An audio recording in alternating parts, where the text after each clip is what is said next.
Have you ever looked down at the scale and was like, what? That's it? 1 pound?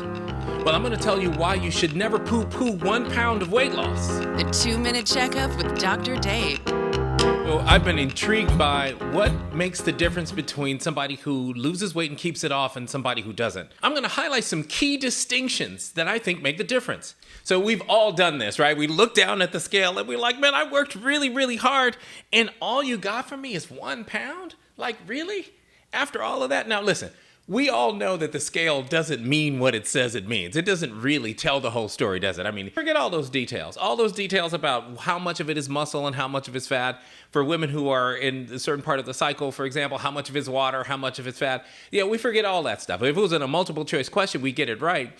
But we don't think about that when in the morning we're getting on the scale. We go and put all our stock in that number. So the long and short of it is leave the scale out. That's the bottom line. Right? And let's agree to this.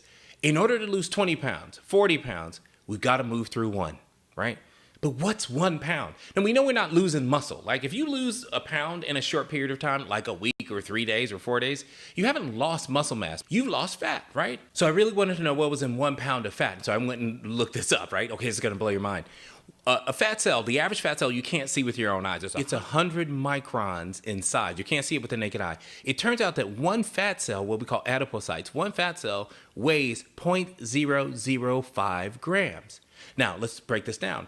1 pound is 453.5 grams. 453.5, and I divided it by 0.005, the weight of one cell, and I got 90,718. Now, if you knew for a fact that you broke down the fat contents of 90,718 fat cells, would you think that was a piece of like nothing? Would you stop?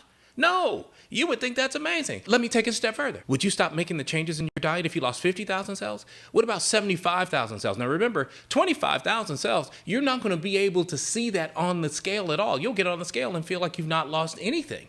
But underneath the surface, your body is going bananas, breaking down all these cells.